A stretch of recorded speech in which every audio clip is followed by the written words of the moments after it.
warahmatullahi wabarakatuh. Innalhamdulillah nahmaduhu wa nasta'inuhu wa nastaghfiruhu wa na'udzu billahi min syururi anfusina wa min sayyiati a'malina may yahdihillahu fala mudilla lahu wa may yudlil fala hadiya lahu. Pertama-tama marilah kita panjatkan puji syukur atas kehadirat Allah Subhanahu wa taala yang telah memberikan kita berbagai macam kenikmatan, yakni nikmat iman, nikmat kesehatan, lebih-lebih nikmat kesempatan. Salawat serta salam semoga tetap tercurahkan kepada baginda kita, yakni Nabi Muhammad sallallahu alaihi wasallam. Baiklah, kami dari kelompok 5 ingin mempresentasikan makalah kami yang berjudul Tafsir, Takwil, dan Terjemah. Pemateri pertama akan disampaikan oleh Saudari Laili, pemateri kedua akan disampaikan oleh Saudari Anjani, pemateri ketiga akan disampaikan oleh Saudari Umitul Azizah, pemateri keempat akan disampaikan oleh Inayatul Rahmani, dan pemateri kelima akan disampaikan oleh saya sendiri, Hartilas. Kepada pemateri pertama, saya persilakan. Langsung saja materi pertama, pengertian tafsir, takwil, dan terjemah. Pengertian tafsir. Kata tafsir diambil dari kata fasara yufasiru tafsiron, berasal dari kata yang berarti keterangan atau uraian. Senada dengan pendapat yang mengatakan bahwa tafsir adalah menyingkapkan maksud dari lafaz yang sulit dalam Al-Quran. Di dalam Al-Quran disebut tentang makna tafsir, yang artinya tidaklah orang-orang kafir itu dengan kepadamu membawa sesuatu perumpamaan. Kami datang kepadamu sesuatu yang benar yang paling baik penjelasannya. Menurut Al-Kilabi Al-Tashil, jadi tafsir secara bahasa adalah menyingkapkan penjelasan, menerangkan, memberikan perincian, atau menampakkan. Adapun tafsir menurut istilah adalah terdapat banyak pendapat. Yang pertama, tafsir menurut Al-Kilabi dalam Al-Tashil adalah penjelasan Al-Quran, menerangkan makna dan menjelaskan apa yang dikehendaki nas, isyarat atau tujuan. B. Menurut Syekh Al-Jazairi, tafsir pada hakikatnya adalah penjelasan kata yang sukar dipahami oleh pendengar sehingga berusaha mengemukakan sinonimnya atau makna yang mendekatinya atau dengan jalan mengemukakan salah satu dilalahnya. Menurut Abu Hayyan, tafsir adalah mengenai cara pengucapan kata-kata Al-Quran serta cara mengungkapkan petunjuk. Baik, di sini saya akan menjelaskan materi kedua, yaitu perbedaan tafsir dan takwil. Menurut Abu Zaid, ia menyatakan bahwa tafsir adalah upaya memahami teks dari sisi zahir, sedangkan takwil adalah upaya memahami teks dari sisi batin. Di sini saya akan menjelaskan perbedaan tafsir dan takwil. Yang pertama, tafsir. Tafsir memiliki 6 perbedaan, sama juga dengan takwil. Perbedaan tafsir yang pertama adalah menjelaskan objek kosakata baik hakiki maupun majas, menjelaskan dan menginformasikan dalil yang dimaksud. Yang kedua, menjelaskan makna yang dihasilkan dari ungkapan. Yang ketiga, hal-hal yang berhubungan dengan riwayat. Yang keempat, menerangkan maksud Allah dengan berpegang pada perkataan Nabi Muhammad SAW. Yang kelima, bersifat khusus karena hanya berlaku untuk kalam Allah. Yang keenam, menjelaskan objek dan topik suatu kosakata. Perbedaan takwil, menjelaskan dan menginformasikan hakikat yang dimaksud, menjaga dan menghindarkan dari penghinaan terhadap perintah Allah Subhanahu wa taala. Yang kedua, menjelaskan makna yang dihasilkan melalui isyarat. Yang ketiga, hal-hal yang berhubungan dengan riwayat atau kepandaian yang kemudian dikenal dengan medan istijhad. Yang keempat, melihat dan menarik makna kosakata dengan berpegang pada istijhad. Yang kelima, bersifat umum karena berlaku umum. Yang keenam, menjelaskan makna yang dikendalikan atau kosakata.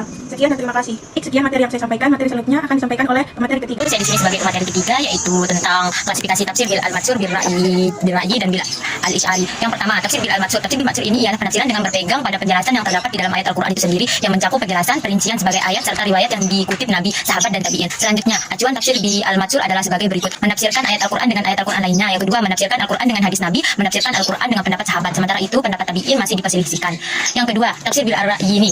Tafsir ini merupakan tafsir yang didasari oleh ijtihad. Adapun ijtihad dilakukan harus sesuai dengan kaidah yang benar. Tafsir bil ar-ra'yi juga sering disebut dengan tafsir al-aqli. Mufasir yang menggunakan cara ini hendaknya menguasai ilmu bahasa Arab seperti gaya bahasa dan majas, serta menguasai syair-syair Arab. Mufasir yang menggunakan tafsir bil ar-ra'yi ini harus berupaya agar pendapatnya sesuai dengan Al-Quran. Dengan demikian hasil penafsirannya dapat dipertanggungjawabkan. Adapun kelebihan tafsir bil ar-ra'yi ini adalah sebagai berikut. Yang pertama, melakukan tafsir ar-ra'yi sama saja melakukan perintah Allah yang berijtihad. Yang kedua, tafsir bil ar-ra'yi merupakan upaya untuk mengetahui makna-makna yang terdapat dalam kitab Allah. Yang ketiga, tafsir menjadi disiplin ilmu. Al-Quran terus berkembang. Dan yang terakhir, ini merupakan tafsir mengadaptasikan Al-Quran sesuai dengan kehidupan masa kini. Selanjutnya, tafsir bil isy'ari. Tafsir bil isy'ari ini secara etimologi berarti penunjukan, memberi isyarat. Sedangkan tafsir al-isy'ari adalah menakwilkan atau menafsirkan ayat Al-Quran, tapi berdasarkan isyarat yang samar yang bisa diketahui oleh orang yang berilmu dan bertakwa, yang penakwilan itu selaras dengan makna zahir ayat-ayat Al-Quran dari beberapa sisi syarhis. Adapun isyarah menurut istilah adalah apa yang ditetapkan sesuai yang bisa ditetapkan, dipahami, diambil dari suatu perkara,